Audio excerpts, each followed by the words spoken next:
एक राजा थे, उनका नाम था कुलशेखर। उनका नियम था कि वो राम कथा सुनते थे नित्य। राम कथा में सीता जी का हरण का प्रसंग जब भी आता था कथा में, उनकी आंखें लाल पड़ जाती थी, मुख लाल पड़ जाता था, और तलवार अपनी ढूंढने लगते थे, धनुष बाण कहाँ है ढूंढने लगते थे। तो पंडित जी समझ गए कि भाई इनके सामने सीता हरण की कथा नहीं कहनी है। तो पूरी राम कथा होती, लेकिन रावण ने सीता जी का हरण किया ये नहीं बोलते थे।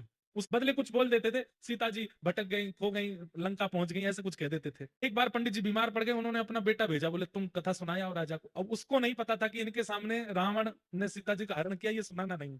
वो तो आंख बंद करके सुनाता चला गया। बोले कि महाराज राम जी तो वन में मृग के पीछे दौड़े, दूर से राम स्वर सुनाई दिया तो लक्ष्मण जी भी दौड़े, लक्ष्मण रेखा बना करके चले गए। इतने में ही लंकापति रावण एक ऋषि का रूप धारण करके आया, भिक्षा मांगने लगा। जैसे ही सीता जी भिक्षा देने आई, हाथ पकड़ करके उसने तुरंत अपने पुष्पक अपने विमान में बिठाया, ले जा करके लंका में उनको बंदी बना लिया। पूरी कथा सुना दी महाराज। राजा के तो आंखें लाल, मुख लाल, हाथ लाल, सब लाल पड़ गए।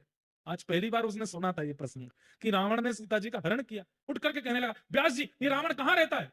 व्यास जी घबरा गए, लंका में। लंका कहाँ है? दक्षिण भारत में। तुरंत अपने सेनापति को बुलाया, अपने सब, अब कलिकाल में, और बोला इसी वक्त हमारी जितनी सेना है सबको तैनात करो, सबको धनुष बाण आदि सहित तैयार कर दो और निकल पड़ो दक्षिण की ओर। तो सेनापति पूछने लगे चढ़ाई कहां करनी है? बोले लंका के ऊपर।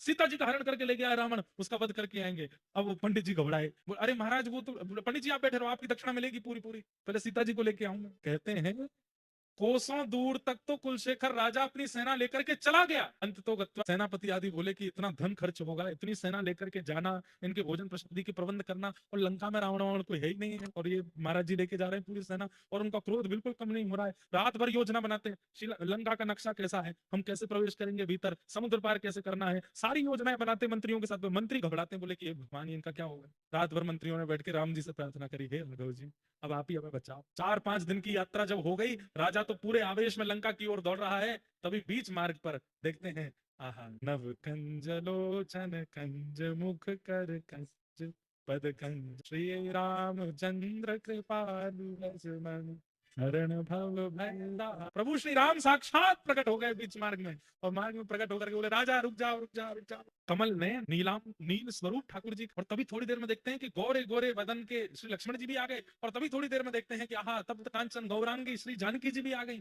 राजा चरणों में गिर गया, बोले आप कौन है प्रभु? बोले हम वही हैं जिनकी कथा तुम सुनते हो। अरे आप राम जी? बोला हम। जानकी जी आप सुरक्षित है? मैं तो अभी लंका जा रहा था रावण के ऊपर चढ़ाई करने के। बोले हम इसीलिए बताने आए कि युद्ध पूरा हो गया है, रावण को हमने मार दिया। मार दिया आपने? बढ़िया किया आपने मारा, नहीं तो मुझे मारना पड़ता जाके। ऐसे ऐसे भाव। उनके लिए कथा कोई कहानी नहीं है, उनके लिए कथा कोई शब्द नहीं है, उनके लिए कथा प्रत्यक्ष है।